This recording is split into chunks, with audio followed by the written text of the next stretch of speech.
महादेव। नमस्कार। मेरे YouTube channel श्रद्धा में आप सभी लोगों का हार्दिक स्वागत है। उम्मीद करती हूँ कि आप सभी सुखी और स्वस्थ होंगे, भगवान की भक्ति में व्यस्त होंगे। आइए जानते हैं आज इस वीडियो के माध्यम से शिव महापुराण संहिता 3 के 33वें अध्याय के बारे में, जिसमें घुमेश्वर ज्योतिर्लिंग की उत्पत्ति व महात्म्य के बारे में बताया गया है। सूत जी कहते हैं, हे मुनिगणों, सुदेहा अपनी छोटी बहन घुष्मा से बहुत ईर्ष्या करती थी। उसके पुत्र के प्रति भी उसका व्यवहार बुरा था।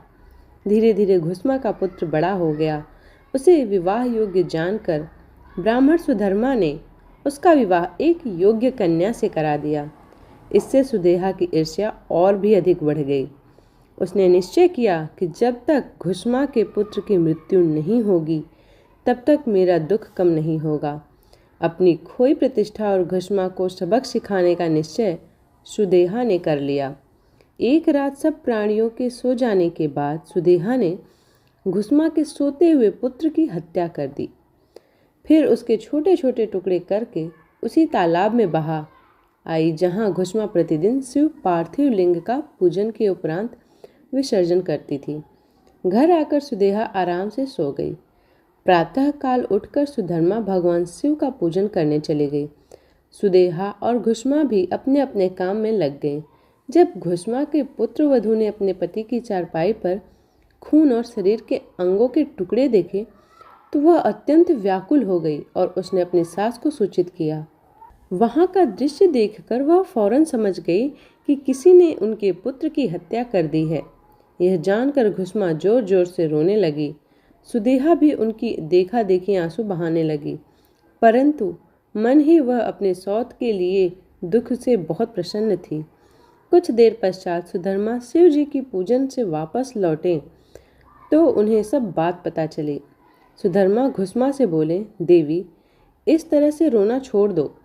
अपने दुख को दूर करना, अपना कार्य पूरा करो। भगवान शिव ने ही हमें कृपा करके पुत्र प्रदान किया था और वही उसकी रक्षा करेंगे।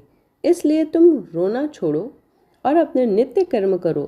तब पति की आज्ञा मानकर देवी घुष्मा ने शिव जी के पार्थिव लिंगों का पूजन किया और उन्हें बहाने के लिए तालाब पर गई। जब लिंगों का विसर्जन करने के उपरांत वह मुड़ी तो उसे अपना पुत्र वहीं तालाब के किनारे खड़ा मिला। अपने पुत्र को जीवित पाकर वह बहुत प्रसन्न हुई और मन ही मन अपने आराध्य देव भगवान शिव का स्मरण करके उनका धन्यवाद व्यक्त करने लगी। उसी समय भगवान शिव वहां प्रकट हो गए और बोले, देवी घुष्मा, तुम्हारी आराधना से मैं प्रसन्न हूँ। मांगो, क्या वर मांगना चाहती हो? तुम्हारी बहन सुदेहा ने ही तुम्हारे पुत्र की हत्या की थी, परंतु मैंने उसे पुनर्जीवित कर दिया है। मैं तुम्हारी सौत को उसकी करने का दंड अवश्य दूंगा। भगवान शिव के वचन सुनकर देवी घुष्मा बोली, हे नाथ, सुदेहा मेरी बड़ी बहन है, इसलिए आप उनका अहित न करें।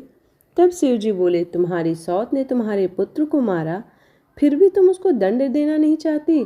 कर घुष्मा ने कहा, हे देवाधिदेव, अपकार करने वालों पर भी उपकार करना चाहिए। यह मैंने भगवत वाक्य पढ़ा है और ये मैं मानती भी हूँ। अतः आप सुदेहा को क्षमा कर दें।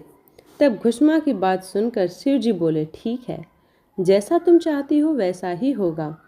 तुम और कोई वर मांगो।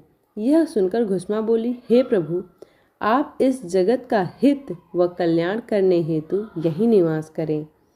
तब शिव जी बोले, हे देवी, तुम्हारी इच्छा पूरी करने हेतु मैं तुम्हारे ही नाम से घुष्मेश्वर कहलाता हुआ यहाँ निवास करूँगा। यह कहकर शिव जी ज्योतिर्मय रूप में शिवलिंग में स्थित हो गए। वह सरोवर शिवालय नाम से प्रसिद्ध हुआ। इस सरोवर के दर्शनों के बाद घुष्मेश्वर लिंग का दर्शन करने से अभिष्ट फलों की प्राप्ति होती है। इस प्रकार शिव जी वहाँ सदा के लिए स्थित हो गए। उधर सुधर्मा भी सुदेहा के साथ वहाँ आ पहुँचे और उन्हें सारी बात ज्ञात हो गई। सुदेहा अपनी करनी पर बहुत लज्जित हुई और उसने सबसे क्षमा याचना की। उसके मन का मैल धुल गया।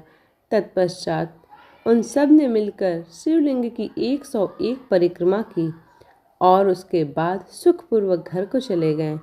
हे मुनियों, इस प्रकार मैंने आपको शिव ज्योतिर्लिंग की कथा का महात्म्य सुनाया है।